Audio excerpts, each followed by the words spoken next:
abordando este tema se nos suma el licenciado Samuel Moreno, director del Instituto Nacional de Estadística y Censo de la Contraloría General de la República, porque precisamente estos datos preliminares ya han revelado data importante sobre el acceso al agua en Panamá, pero sobre todo el acceso a agua potable. Es que vamos a abordar de inmediato y sumamos ya y le damos la más cordial bienvenida al profesor Moreno. Muchísimas gracias por estar con nosotros. Bueno, hoy en este Día Mundial del Agua vamos a abordar otros datos interesantes revelados en el censo, pero sobre todo en materia agua. ¿Qué ha revelado esta consulta, licenciado? Muy buenos días, muchas gracias Castalia por la oportunidad.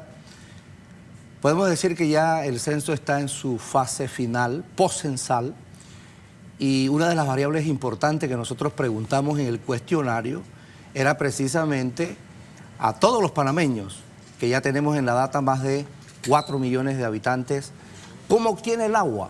Es decir, a través del IDAN, a través de un pozo comunitario o a través de un pozo particular. Pero hay otras opciones, manantiales, ríos, quebradas. La data que nos da actualmente es 8% de los panameños han dicho nosotros no tenemos agua potable. Si lo ponemos como valor absoluto, nosotros estamos hablando ya más de 300.000 personas. Es bastante. ¿Y en qué regiones del país específicamente? Bueno, todo marca más en las comarcas, pero por ejemplo Panamá Oeste, 4.1% de las personas de Panamá Oeste han dicho no tener acceso al agua. Porque aquí hablamos de agua potable. Entonces, sin embargo, en las comarcas donde hay más incidencia de no tener este líquido, sino que se obtiene por otras variables, ¿no? Entonces, yo creo que sí es un tema que refleja una evidencia científica de la situación del agua. ¿Hay condiciones específicas que se han detectado que el propio censo especifica de las razones por las cuales estas poblaciones no tienen agua? Yo pienso que sin duda uno de los temas es la poca inversión pública en estos lugares, sobre todo en las áreas comarcales. Si lo hablamos de la ciudad de Panamá, nosotros tenemos que abordar ya no un tema del dato científico, sino de la política pública del agua. ¿Qué sucede en la ciudad o en Panamá Oeste, ciudades urbanas? Hay un problema probablemente en Panamá de distribución, porque nosotros no podemos estar distribuyendo el agua con tuberías de la década de 1970, por un lado. Por el lado de Panamá Oeste creo que las dos variables que marcan es producción y distribución, porque al final yo creo que el censo ha demostrado en donde se ha concentrado mayormente la población, claro, es en la provincia de Panamá Oeste, Chorrera y Arraiján. La transición demográfica lo demuestra en el censo. Esta data, y nos quedemos por ahora con Panamá Oeste, ¿para qué debe servir? Por ejemplo, instituciones como el IDAN, por ejemplo. Sin duda, para el IDAN es una evidencia clara de que hay una necesidad y que hay una prioridad. Yo creo que ahí debe accionarse políticas públicas para tener acceso al agua. Los ciudadanos no pueden vivir sin el agua. Nadie puede vivir sin el agua. Y hoy se celebra el Día Mundial del Agua. Y ahí también entran otros elementos importantes, la contaminación, porque ya no se trata de la contaminación de las aguas lacustres, son los lagos, o los ríos, o las quebradas, o las escorrentías, sino las aguas subterráneas. El tema de los desechos industriales, los agroquímicos, que a veces no tenemos las buenas prácticas agropecuarias en ese sentido. Es un tema a debatir. Claro, vamos a hacer algo, licenciado Moreno. Voy a regresar con Darío Fernández, que se encuentra justamente en la sede del IDAN, donde hoy decenas de residentes de Burunga han llegado hasta la sede del IDAN allá en Vía Brasil. Regreso contigo, Darío. Así es, Castalia, y entre las decenas de personas que han llegado de al menos unos 19 sectores de Burunga, nos hemos encontrado con el caso del señor Julio. Carga en sus manos y dice él, es la manera de manifestarse un garrafón de agua que le cuesta bastante todas las semanas comprar. Pero, señor Julio, mucho más allá de eso, usted nos contaba las peripecias que tiene que pasar y que incluso ya se siente entre paréntesis seco porque tiene casi un mes sin agua potable. Parece que nosotros somos el gorgojo sin agua, tengamos un mes y pico sin agua, el barrio entero, no el mismo barrio, el país, el barrio completo, Burunga, Arraiján, todo eso, el Angomí, todo ese barrio, no tengamos agua. Para eso estamos nosotros aquí luchando para conseguir un poquito de agua. Si no tengamos que tirarnos en la calle, no consigamos un poquito de agua. Ustedes incluso ya han tratado de conversar con el IDAN en Panamá Oeste, pero no hay respuesta positiva. Sí, nosotros teníamos unas reuniones, unas cuantas veces reuniones, pero no nos hace caso. No nos hace caso porque usted sabe que la fuerza es todo. En su caso, señor Julio, ¿cuántas personas viven con usted? Con nosotros, conmigo. Bueno, yo tengo, porque tengo como 15 más o menos. Sí, ¿y cómo hacen entonces para abastecerse? Son varias personas. Bueno, pagando en el carro, tengamos que buscar taxi, como es igual, todos los días cogemos un par de taxis para llenar los tanques, lo que tengamos unos tanquecitos que no duraron ni la semana. Aparte entonces del recibo, tienen que pagar también el transporte. Pagamos el recibo, tengamos que pagar taxi para buscar agua, todos los días, porque todos los días tengamos que bañarnos y fregar y hacer todo. Es parte, muchas gracias señor Julio, es parte de lo que dicen por acá estos residentes, pero vamos a conversar también con una de las dirigentes de esta manifestación. ¿Están ustedes esperando que salga el mismo director y le dé respuesta hoy en este tema del agua? Claro que sí, nosotros esperamos respuesta del director general, ya que nos hemos apersonado a las sedes distritales, a las sedes provinciales y no hemos recibido una respuesta concreta. Queremos respuesta del mismo director porque siempre nos cuentan una historia diferente y estamos totalmente cansados de la misma situación. Son al menos 20 comunidades que están hoy aquí. Claro que sí, la comunidad La Nueva de Salén, Los Campesinos, 13 de febrero, La Alameda, La 2000, entre muchas otras comunidades. Y el problema ha sido persistente y no es algo de ahora, no es un tema del metro, es un tema real de hace muchos años y que nos afectó después que nos quitaron la afluente de Miraflores. Bueno, es parte de las declaraciones, de los testimonios de estos residentes de Burunga que amanecieron, viajaron desde muy temprano para llegar aquí a la sede principales del Instituto de Acueductos y Alcantarillados Nacionales porque aseguran que en la regional no tienen las respuestas que ellos están esperando. Han dicho que es la única manera que han encontrado para poder hacerse sentir, sobre todo ante las autoridades de esta entidad. Es la información por el momento, volvemos a los estudios que están bien. Bueno, vamos a esperar también las reacciones de el IDAN. Gracias, Darío. Yo regreso con nuestro invitado Samuel Moreno, director del Instituto Nacional de Estadística y Censo, quien hoy comparte también justamente qué ha revelado este censo en materia de agua y las necesidades que hay. Ya nos había dicho que Panamá Oeste definitivamente ocupa uno de los primeros lugares donde la gente ha dicho no tengo acceso al agua potable. Pero ¿qué pasa con el resto de las provincias, licenciado Samuel? Las incidencias más altas son en las comarcas, casi el 60%, por ejemplo, en la comarca Nueve Bulé, 60% no tiene agua potable. Marca muy bien Los Santos, 2.2%, implica que de 100 personas, 98 personas tienen agua potable. Sin embargo, Chorrera, Raiján, Panamá Oeste, nosotros vemos como las áreas más conflictivas con el tema de la variable agua, porque ha crecido mucho. No hay, digamos, una visión clara en las inversiones públicas que hay que hacer para el tema del agua, el tema de la producción de agua, que va más allá del tema de distribución. Entonces yo creo que ahí hay que agenciar políticas públicas en ese sentido. ¿Y cuánto ha variado esa incidencia en comparación con el último censo que se hizo? ¿Cuánto hemos crecido, lo que genera mayor demanda de modernizar las políticas públicas en materia de agua? Lo que podemos decir como una conclusión preliminar, que en agua estamos mal comparado con el 2010. ¿Por qué? Las cifras lo dicen. El tema también es que ha crecido mucho el Panamá Oeste y no se han hecho las inversiones que se requieren. Ahí están los datos. Los datos no mienten, son científicos. Por ende, entonces, yo creo que ahí también hay que decir también que el IDAN, si hablamos de política pública... ¿Qué hacemos con el IDAN? El IDAN tiene que transformarse una institución que tiene una morosidad de un poco más de 102 millones de dólares que se le debe al IDAN. Debe de buscar, digamos, alguna transformación. Pero aquí hay un tema. El consumidor quiere agua. Si tiene agua, debe pagar, ¿verdad? Entonces, aquí tiene que haber un equilibrio. Si tienes acceso al agua, paga. La gran cuestión que se ve acá en Burunga es que no me llega el agua, entonces ¿cómo yo voy a parar agua si no me llega agua? Así es. Contaminación, falta de políticas públicas, crecimiento evidente de la población, son factores que encierran no solamente el problema agua en Panamá, sino también a nivel mundial. Voy a regresar con Joanny Guevara porque precisamente hoy en que estamos haciendo énfasis en el Día Mundial del Agua, repasamos también, Joanny, contigo datos importantes sobre este tema. Así es, interesante conocer qué ocurre también a nivel mundial y es por eso que les tengo aquí estas estadísticas internacionales de las cuales está hablando la ONU.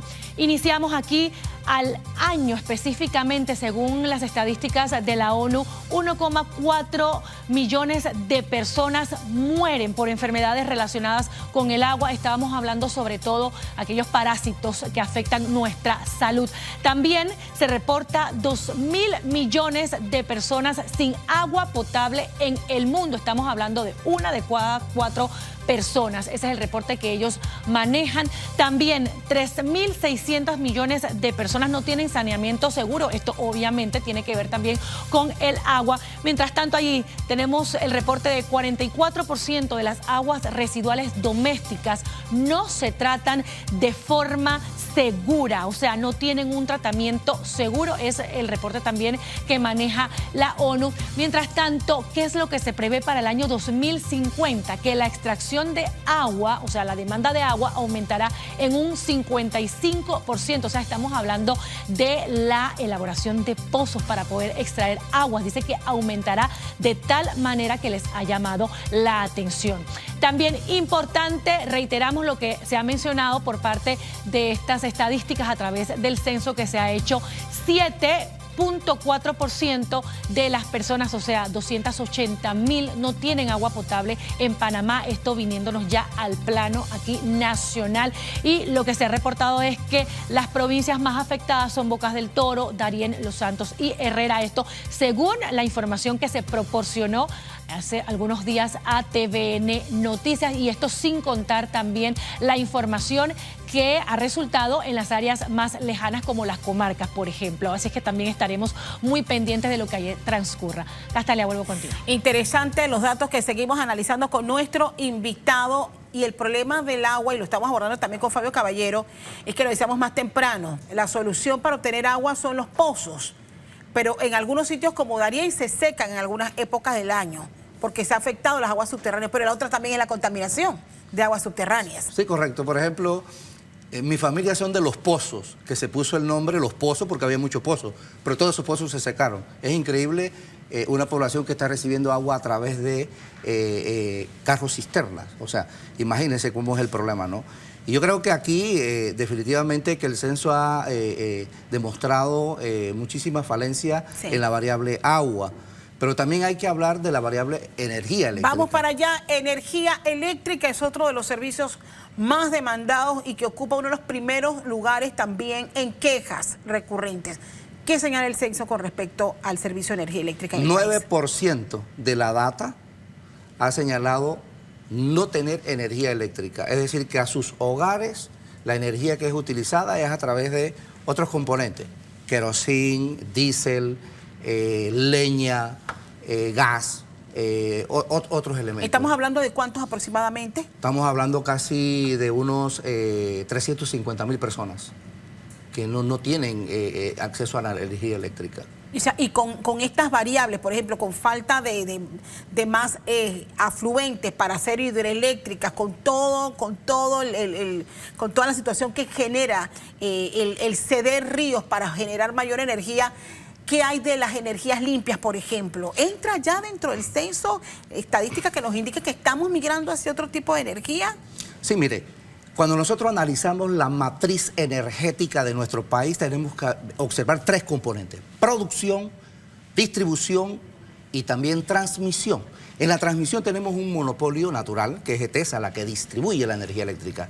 Y en la producción, entonces tenemos varios componentes. Energía hidráulica, que es la que usted plantea, la fotovoltaica, energía solar, que viene ya ganando bastante campo en nuestro país, una energía limpia, por ejemplo. El tema de la energía eólica, que es a través del viento, la biomasa. Yo creo que se ha venido trabajando muy bien por parte de la Secretaría de Energía en esa transición con respecto al tema energético. De hecho, ya he conversado y es la invitación que yo le hago a todos los funcionarios públicos de compartir la data. Ya conversé con el secretario de Energía que quiere la data de energía para precisamente ir agenciando y ir profundizando esa transición de energías más limpias y también saber dónde evidentemente hay que hacer la inversión pública para que efectivamente los panameños tengamos acceso a la energía. Bien, voy a compartirle aquí esta parte de la data que usted nos trae también, licenciado. Ahí están las regiones justamente que registran que no tienen acceso a la energía eléctrica. Correcto. Por ejemplo, si usted ve en la comarca Noé-Bulé, 85.8% no tiene energía eléctrica. Y eso ha crecido mucho en población. Yo quiero mandar un mensaje. Cuando nosotros hablamos de valor absoluto, nos parece el valor como muy grande. Pero lo que pasa es que la población de Panamá creció. El dato es más de 4 millones de habitantes, un dato sin precedentes en Panamá. El último censo era 3.4 millones. Ya nosotros rebasamos los 4 millones de personas. Y cuando uno rebasa desde el punto de vista poblacional, las necesidades aumentan. Claro que sí. Hay más data y ojalá que podamos ir compartiendo. Definitivamente este es un tema que vamos a tener que dedicarle mucho tiempo a lo largo de todo este proceso antes que oficialmente presenten ustedes la data. Pero hoy, por ejemplo, estamos abordando otro enfoque que tiene que ver con la crisis mundial de los bancos. Voy a aprovechar que usted es economista. Hoy vamos a tener en breve al licenciado Bazán hablando del impacto que esto tiene también en los bancos panameños, los cuentavientes panameños que están ya recibiendo los anuncios de aumento. En medio de toda esta crisis mundial, ¿qué ha revelado el censo sobre los ingresos de los panameños? ¿Cuánto ha variado ese poder adquisitivo de los panameños de acuerdo a este último registro que ustedes están haciendo? Sí, mire, nosotros ciertamente desde el punto de vista de la economía tenemos que resaltar cómo ha venido, ya no podemos hablar de recuperación de la economía, sino consolidación del crecimiento. Un crecimiento de 10.8% que nos pone en América Latina como el número 1. Sin embargo, tenemos que dividir dos conceptos, crecimiento y desarrollo. Crecer no significa que nos estamos desarrollando. Por eso es que allí hay que venir agenciando políticas públicas de inclusión y sobre todo en la variable del ingreso. ¿Qué pasa? En una economía de mercado, muchos economistas no les gusta hablar mucho de las fallas del mercado, pero el mercado tiene fallas, ¿verdad? Y si hay falla, una de las fallas más importantes que tiene el mercado es la distribución del ingreso. Y si no se hacen políticas para redistribuir el ingreso, vamos a tener entonces muchos grupos vulnerables excluidos de una renta mínima adecuada para cubrir sus necesidades básicas. Ahora bien, el hecho de que disminuya el poder adquisitivo del panameño significa que muchos no van a tener acceso, por ejemplo, a la compra de una vivienda. Y ustedes en el censo, por ejemplo, preguntan cuántos tienen casa propia, cuántos están arrendados. ¿Es posible que en los próximos años vuelva el fenómeno de que la gente va a regresar a la década de los 60, de los 70, donde la gente principalmente arrendaba, por ejemplo? Es muy probable. Ya en ciudades, por ejemplo, a nivel mundial, urbana, se está dando ese fenómeno. Y yo creo que aquí en Panamá ese fenómeno se va a dar, sin duda, porque los precios han aumentado. Ya un proyecto de una vivienda por aquí ya se habla de $500,000, de $1 millón. Precios inaccesibles a gran parte o a la gran mayoría de los panameños. Pero tú también hay que ver esto, Castalia, el tema no solamente de la vivienda, sino el acceso a la educación. Si no tengo dinero, no puedo ir a tener una educación adecuada. Exacto. Y sobre todo también el acceso a la medicina, ¿no? A los medicamentos o a la atención médica. Porque aquí en Panamá hay muchos hospitales particulares, pero usted tiene que tener un seguro privado para ir a esos hospitales. El tema es agenciar políticas públicas en salud, que hay una data especial de salud que quiero que me invites para después deshuesarla, porque precisamente evidencia dónde hay que hacer los hospitales. Exacto. Y sobre todo dónde hay más niños, hospitales de niños, hospitales de personas adultas mayores. Ese es el tema de la planificación, que es importante que Panamá la retome. Comprometido desde ya, licenciado Moreno, para que venga a compartir esa data cuando ustedes así ya nos digan que están listos para poder compartirlas. Gracias por estar con nosotros. Joanny Guevara, tienes más que compartir.